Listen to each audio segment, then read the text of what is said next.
Ciao a tutti ragazzi e benvenuti in un nuovo video dei radiocomandati. Me l'avete chiesto e proviamo a farlo. Nel mondo delle Mini 4UD si utilizzano tante tipologie di caricabatterie che in realtà non sono più in commercio o quantomeno non sono più supportate dalle aziende che le hanno create. Infatti oggi parleremo di uno dei caricatori cult, diciamo, soprattutto nel mondo delle Mini 4VD, uno di quelli che tutti cerchiamo, tutti vogliamo, tutti utilizziamo alla fine. Sto parlando degli Ultra Duo della Graupner. Sono veramente ottimi, solidi, durano nel tempo, molto spesso si riesce anche a ripararli senza troppa fatica. Data la grande precisione, la sensibilità e l'effettiva comodità che i caricatori danno, anche dal punto di vista delle lavorazioni, per un buon numero di cicli di lavorazione sulle nostre pile, sono dei caricatori che vengono veramente ricercati tanto. Fra quelli di voi che utilizzano gli Ultra Duo, il 45, il 50 o il 60, all'interno della nostra community ci avete manifestato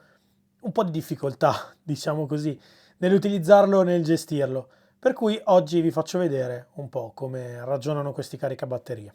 Prima di proseguire, ovviamente, mi raccomando, se non siete iscritti al canale e state guardando i nostri video, iscrivetevi e cliccate la campanellina, ragazzi, per noi è importantissimo. Ed eccoci qui ragazzi. Allora, questo è l'Ultra Duo Plus 50, l'ultimo che ci è arrivato. Ovviamente non è un caricabatterie che abbiamo acquistato nuovo, perché sono dei caricabatterie che la Graupner non produce più. Peccato, perché è veramente ottimi. Ovviamente c'è sicuramente un mercato dell'usato molto florido. Sono caricabatterie costosi da questo punto di vista, ovviamente in base a quello che vorrete andare a trovare. Dal 45 al 50 al 60 ci sono delle caratteristiche tra uno e l'altro che sono ovviamente legate a quelle che sono poi le funzionalità che potrete avere, ma anche alle dimensioni, perché ad esempio il 45 è molto più piccolo e ha l'alimentatore che è sostanzialmente un blocco su cui poi il caricabatterie in realtà si poggia, quindi è un composto da due pezzi. I 50 e 60 invece sono un unico blocco, il 50 c'è in versione due uscite e il 60 in tre.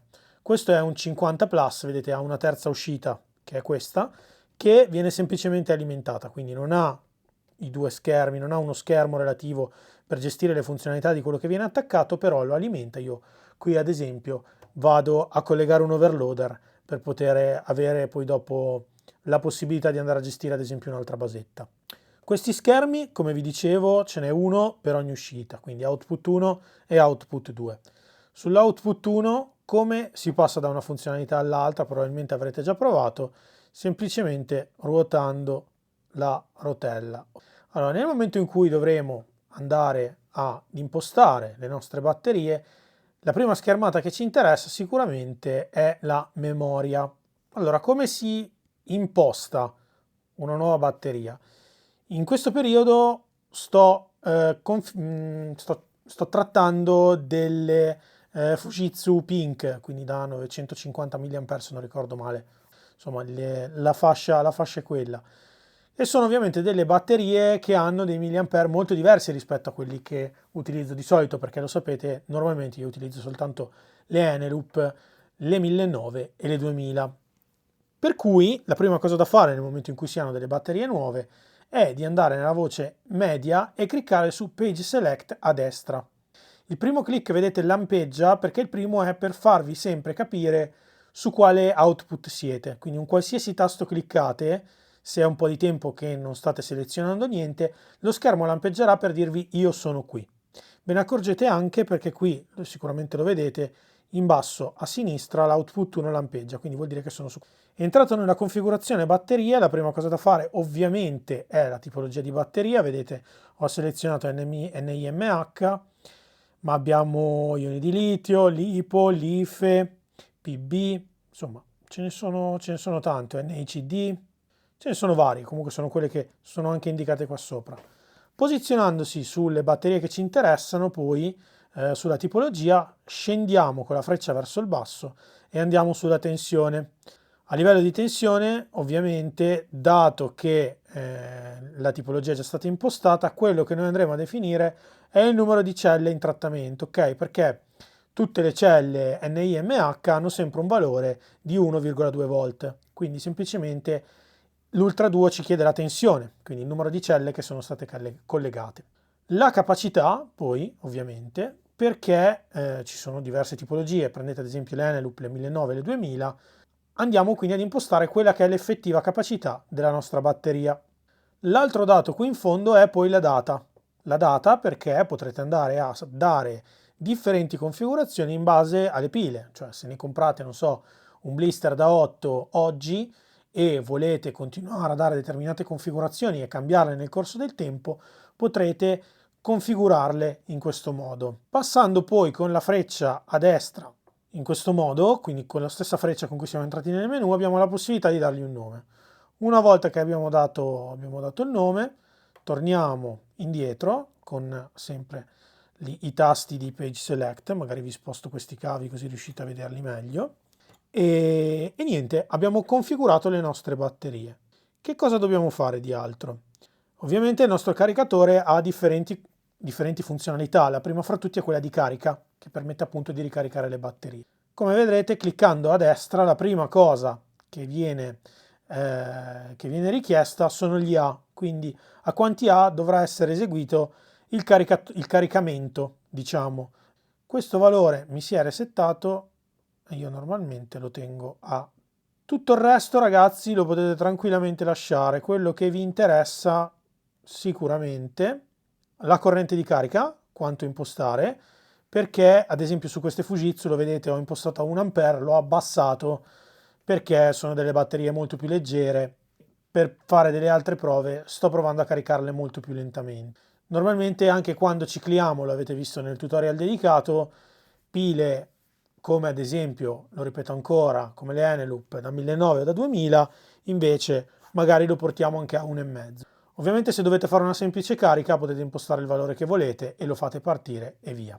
Io adesso vi sto raccontando tutto finalizzato ad arrivare ad impostare la configurazione per ciclare anche le pile. Quindi impostato l'amperaggio di carica, impostiamo quello della scarica. Anche qui la corrente della scarica è impostata a 1, però diciamo proviamo ad alzarla un pochino, la mettiamo a 2 e tutti gli altri valori li lasciamo come sono. Ovviamente fate sempre molta attenzione anche alla temperatura delle pile. Vedete qui c'è un valore per la tensione di spegnimento, però se non andrete a collegare, qui sotto c'è il cavetto per la cablatura per rilevare la temperatura, sarà totalmente inutile. Torniamo poi indietro, dopo la carica e scarica, cosa ci rimane? Ovviamente la funzionalità che a tutti voi interessa, probabilmente è il motivo principale per cui acquistate questo tipo di carica batterie, che è la funzione di ciclo. Clicchiamo sempre a destra, quindi selezionato il menu, le sue configurazioni si passa sempre tra il page select. Il primo valore che andiamo ad impostare è la sequenza. SR sta per scarica-ricarica. Le pile sempre bene, tra virgolette diciamo, per lavorare in maniera uniforme, prima scaricarle e poi caricarle. Come si entra poi nel menu? Basta cliccare, vedrete c'è un avvio ciclo, la ricarica va in modalità normale, la scarica anche, il caricatore tramite il suo cavetto che io ho collegato qui va a rilevare il numero di celle, perché questa è una basetta cablata con l'attacco specifico per Graupner. Dando ancora l'ok si prosegue.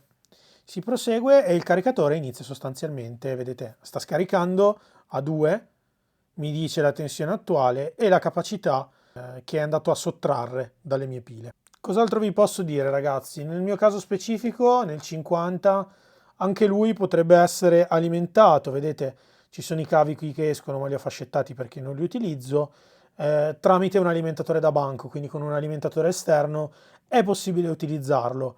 Perché non lo utilizzo e soprattutto come fate a vederlo acceso? Perché comunque questa versione è dotata di un alimentatore integrato al suo interno, quindi sostanzialmente con un cavo che è il classico dei cavi di alimentatori, anche quelli da PC, con un attacco Sciuco è possibile comunque utilizzarlo tramite il suo alimentatore senza avere altre cose. E anche per questo video è tutto, ragazzi, spero di avervi chiarito un po' di dubbi sulle funzionalità base per l'Ultra Duo, soprattutto per l'utilizzo legato al carica-scarica e ciclo del mondo delle Mini 4WD. Se non l'avete ancora fatto, ve lo ricordo ancora, iscrivetevi al canale e cliccate la campanellina. Vi aspettiamo sul nostro canale Telegram come sempre. E a Dio piacendo. Ciao!